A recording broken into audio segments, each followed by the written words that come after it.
Joseph विर्सानोविच जुगाशविली Stalin जदीद दौर का एक इंतहाई बदनाम रूसी रहनुमा था। अगरचा दूसरी जंग अजीम खत्म होने के बाद ये मर गया था, लेकिन रूस आज तक इसकी मेरास के लंबे और तारीक साए तले है।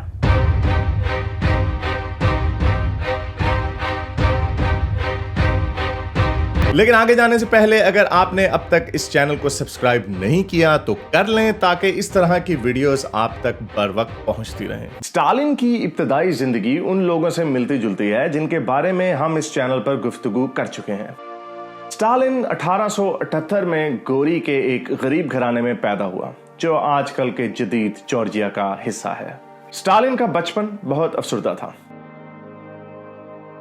अपने तमाम बहन भाइयों में बचपन के बाद जिंदा बाकी रहने वाला अपने माँ बाप का ये वाहिद बच्चा था। इसका बाप एक शराबी था जो अपनी बीवी और बच्चे को रोज मारता था। इस सलूक से तंग आकर उसकी माँ इकतरीन घर छोड़कर चली गई और इसे भी अपने साथ ले गई। स्टालिन को स्कूल भेजने और अपना और स्टालिन का पेट पालने के लिए इकतरीन बहुत मेहनत किया करती थी, लेकिन नौजवान स्टालिन की सेहत अक्सर खराब रहती थी। इसके चेहरे पर चेचक के दाग थे और 12 साल की उम्र में एक गाड़ी से गिर जाने के बाद इसका बाजू टूट गया। इतनी मुश्किल जिंदगी के बावजूद स्टालिन ने स्कूल में उम्दा कारकर्दगी का मुजाहरा किया और शायरी और अदब में खूब नाम कमाया। एक सेमिनरी स्कूल में अपनी सानवी तालीम के दौरान कार्ल मार्क्स की एक मशहूर किताब 10 कैपिटाल पढ़ने के बाद उसने अपने आप को मार्क्सिज्म के लिए वक्फ कर दिया और इसी सिलसिले में यह रात को लोगों से खुफिया मुलाकातें किया करता था। 1899 में 20 साल की उम्र में उसने अपने हम ख्याल लोगों से एक मुलाकात के बाद अहद किया कि ये अपनी जिंदगी मजदूरों को उनके हकूक के लिए लड़ना सिखाने के लिए वक्फ कर देगा। इस सियासी सरगर्मी ने इसे असल मुश्किल में डाला और 1901 तक इसे गिरफ्तारी से बचने और अपनी सियासी कार्रवाई को जारी रखने के लिए छुप छुप कर रहना पड़ा। इसी साल ये रूसी सोशल डेमोक्रेटिक लेबर पार्टी के लिए मुंतखब हुआ, जो कि एक मार्क्सिस्ट पार्टी थी। 1903 में रूस 2 सोशल डेमोक्रेटिक पार्टियों में तकसीम हो गया, मेंशेविक और बोल्शेविक, और स्टालिन बोल्शेविक पार्टी में शामिल हुआ, जिसकी क़यादत व्लादिमीर लेनिन कर रहा था। 1904 में स्टालिन ने इकतरीना स्वानित्से नामी एक लड़की से शादी की, जिससे वो बहुत मोहब्बत करता था।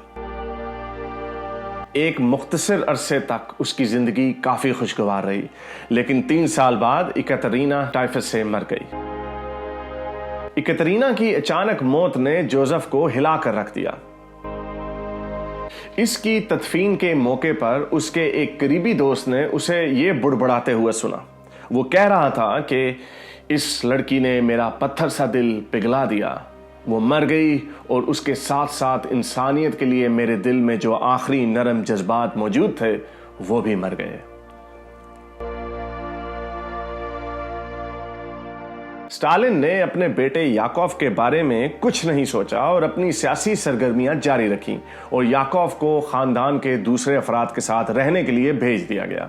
उसी साल 1907 में, जिसमें इकतरीना की मौत वाक़या हुई थी, स्टालिन अपनी पार्टी की सरगर्मियों के अखराजात उठाने के लिए 2.5 लाख रूबल, यानी जो आजकल के 30 लाख अमेरिकी डॉलर से भी ज्यादा है, की बैंक डकैती में मुलव्विस पाया गया।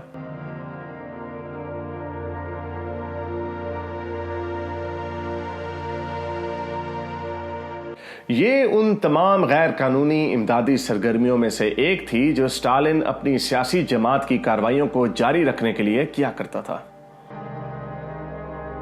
अगले चंद साल स्टालिन ने अपने सियासी एहतजाज जारी रखे, जो आहिस्ता आहिस्ता मजीद पुरतशद्दुद होते जा रहे थे, क्योंकि पुलिस की भी बर्दाश्त अब खत्म होती जा रही थी। आखिरकार इसे गिरफ्तार कर लिया गया और साइबेरिया में 3 साल जलावतनी की सजा सुनाई गई। लेकिन स्टालिन वहां से भाग निकला और टिफलिस चला गया।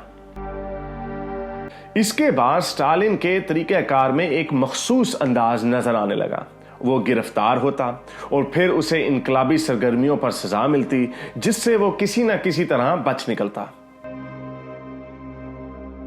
स्टालिन ने अगली पूरी दहाई पार्टी में अपने सियासी खाके को बेहतर बनाने पर काम किया, जिसका नतीजा ये निकला कि 1912 में आखिरकार उसे लेनिन के साथ काम करने का मौका मिल गया।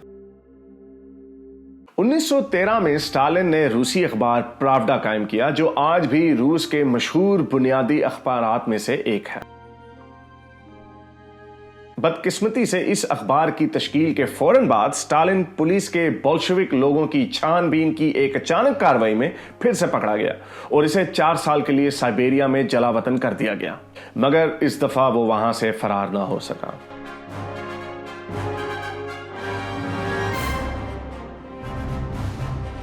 इस दौरान जलावतन लोगों को पहली जंग अजीम में भेजने के लिए इंतखाब शुरू हो गया, लेकिन इसके बाजू से माजूर होने की वजह से यह जंग में जाने से बच गया।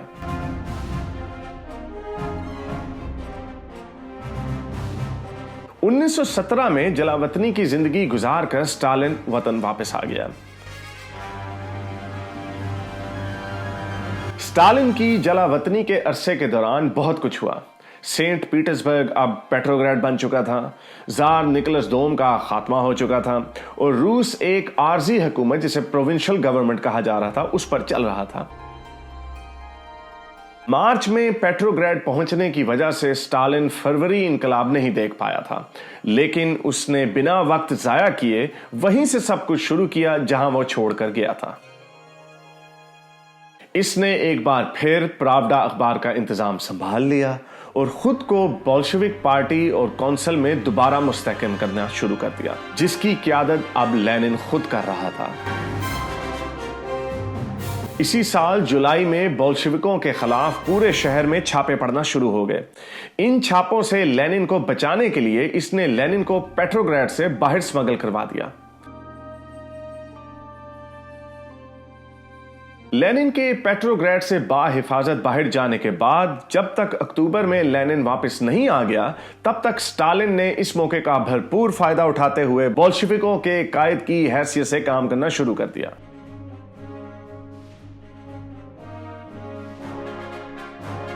अगले चंद साल बोल्शेविकों ने इज्तमाइयत पसंद और कदामत पसंद फौजों से लड़ते हुए रूस को चलाने की कोशिश की, जो इनके तमाम इक़्तिदार छीन लेना चाहती थी।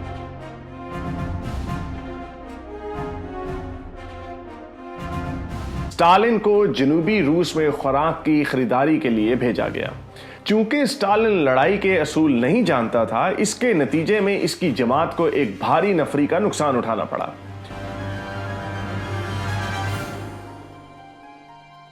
यह वो पहला मौका था जब स्टालिन ने फौजी एजेंसियों का सफाया करना और उन तमाम लोगों को कत्ल करने का हुक्म दे दिया जो इसके नजदीक इसके और इसके अहम कार्रवाइयों के सख्त खिलाफ थे।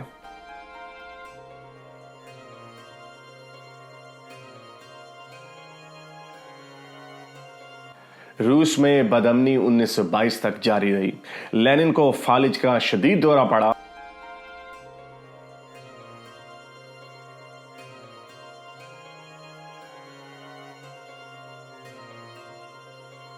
और बिल आखिर 1924 में उसने दम तोड़ दिया। लेनिन की मौत के बाद स्टालिन ने लेनिन का वारिस होने की हैसियत से अपने आप को मुस्तहकम करने की कोशिश शुरू कर दी और आखिरकार 1929 तक वो सोवियत यूनियन का आमिर बन गया।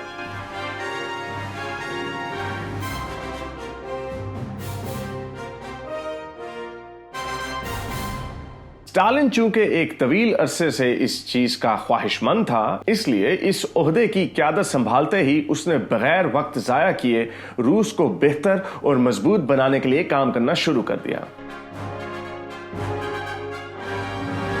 इसने आइवन द टेरेबल की किताब का नुस्खा इस्तेमाल किया और फौरन ही बड़ी तब्दीलियां नाफिज करना शुरू कर दी।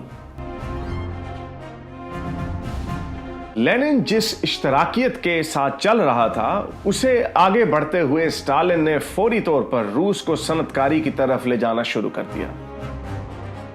इसके मंसूबों में कोयला, तेल और स्टील की पैदावार में बड़े पैमाने पर इजाफा शामिल था।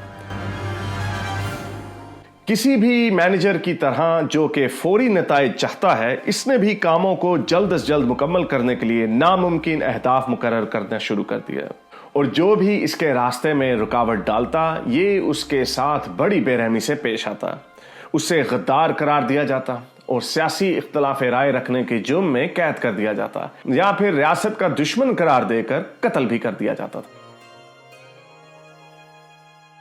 बहुत से लोग बैरूनी मुल्क फरार हो गए, जिनमें लियोन ट्रॉट्स्की भी शामिल था, जो लेनिन की मौत से कबल पार्टी में सीनियर था और स्टालिन की फौजी इक़दामात पर नाराजगी का इजहार किया करता था।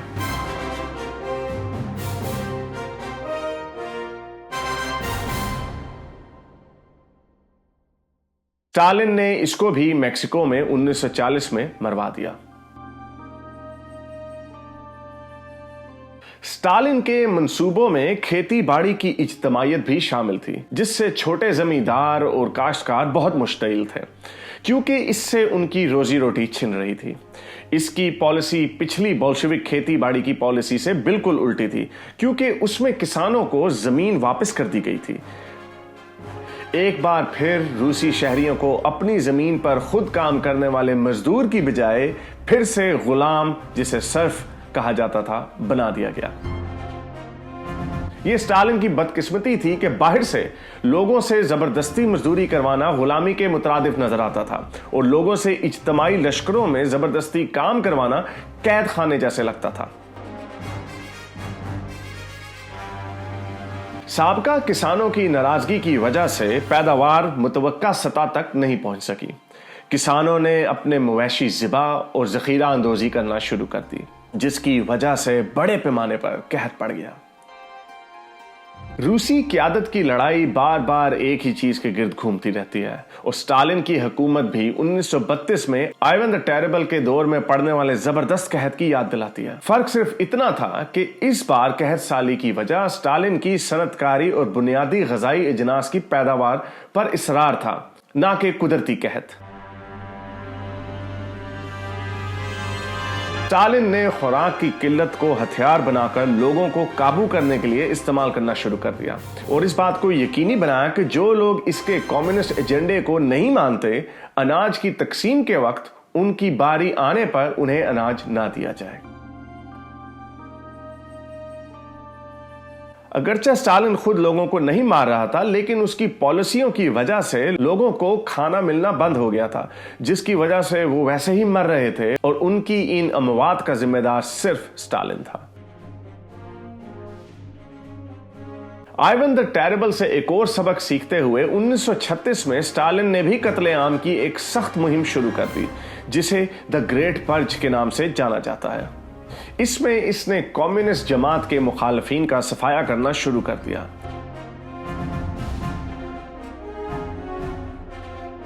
इस वीडियो में याचोव, जो कि स्टालिन की खुफिया पुलिस का अफसर आला था, जिसे द ब्लडी ड्वार्फ के नाम से भी जाना जाता है, इसने स्टालिन के मुखालफिन लोगों को सल्तनत का गद्दार करार देकर एक एक करके गिरफ्तार कर लिया, और वो लोग दोबारा कभी दिखाई नहीं दिए। इसने मरकजी कमेटी और इसके सिपा सलारों और अमीरुल बहरीन में से 3/4 लोगों को कत्ल करने का हुक्म दे दिया। ताहम ये इसके मुकाबले में कुछ भी नहीं था जो इसने रूसी अवाम के साथ किया। स्टालिन मुस्तकबिल के लिए अपने नजरिए पर यकीन रखता था, और इसके नजरिए पर यकीन ना करने वाला हर शख्स इसके नजदीक गद्दार था। इसने लोगों से जबरन मुशक्कत करवाने के लिए कैंप्स बनाए, जिन्हें गुलाग कहते हैं, और 30 लाख रूसियों को कम्युनिज्म की मुखालफत के इल्जाम में खौफनाक हालात और बहुत ही कम राशन के साथ इस लश्कर में मजदूरी के लिए भेज दिया।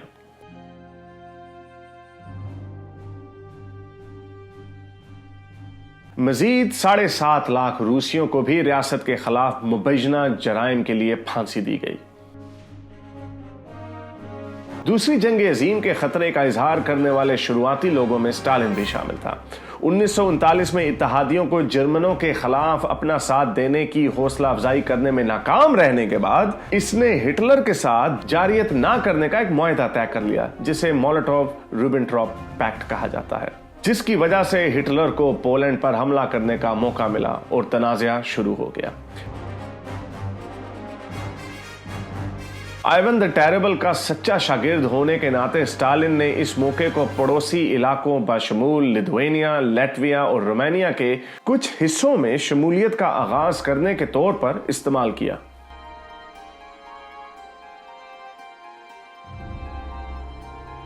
उन्नीस सौ 41 में हिटलर ने मुआहदे को तर्क करते हुए बगैर तनबीह किए रूस पर हमला कर दिया।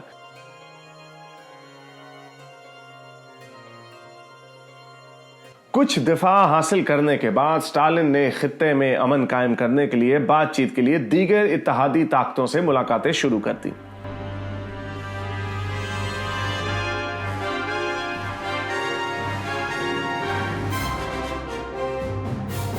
स्टालिन अपने नए काबिज इलाकों को कागजी तौर पर अपने तरीके से चलाने में कामयाब रहा, लेकिन यूगोस्लाविया ने कम्युनिज्म को छोड़ने में देर नहीं लगाई और इस बात से 1948 में स्टालिन के रूस को वुसअत देने के मंसूबे चकनाचूर हो गए। इसने गद्दारों को सख्त से सख्त सजा देने और इन पर मुकदमा चलाने का हुक्म भी दे दिया और इसने मगरिब के बारे में अपने जंग से पहले के जज्बात के बारे में दोबारा इजहार करना शुरू कर दिया।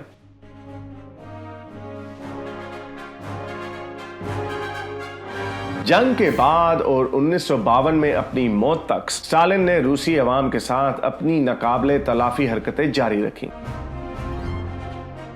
तखमीनों के मुताबिक इसकी हुक्मरानी में तकरीबन 20 मिलियन यानी 2 करोड़ अफराद मारे गए, जो इसकी पॉलिसियों के नतीजों का बिलवास्ता या बिलावास्ता शिकार हुए। स्टालिन रूस के बारे में अपने अजीमुल शान इश्तराकी नजरियात से कभी नहीं घबराया, उस वक्त भी नहीं जब रूस कहत साली और खाना जंगी जैसी परेशानियों से दोचार था, जो गालिबन रूस की तेजी से सनतकारी करने के नतीजे में सामने आई थी। अलमिया यह है कि स्टालिन का रूस में सनतकारी लाने का अमल तो कामयाब रहा क्योंकि इसके बड़े बेहतरीन नताइज सामने आए थे, लेकिन इसका सबसे ज्यादा फायदा सिर्फ फौज और पुलिस को हुआ और वो शहरी जो असल में इस सनतकारी को कामयाब बनाने के लिए बहुत मेहनत कर रहे थे, उन पर मजालिम ढाए गए।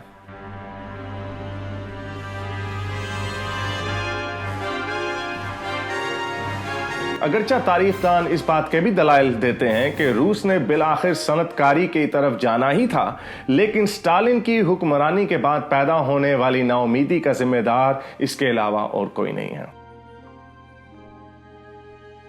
यही नहीं बल्कि इसकी जालिमाना सजाओं ने रूसियों में खौफ व हरास और मायूसी का जो एहसास पैदा किया था, वो शायद आज भी महसूस किया जाता है। स्टालिन की जालिमाना हुकूमत और आइवन द टेरेबल के रूस पर सख्त राज में काफी मुमासलत पाई जाती है, लेकिन ये कहानी किसी और वक्त के लिए है।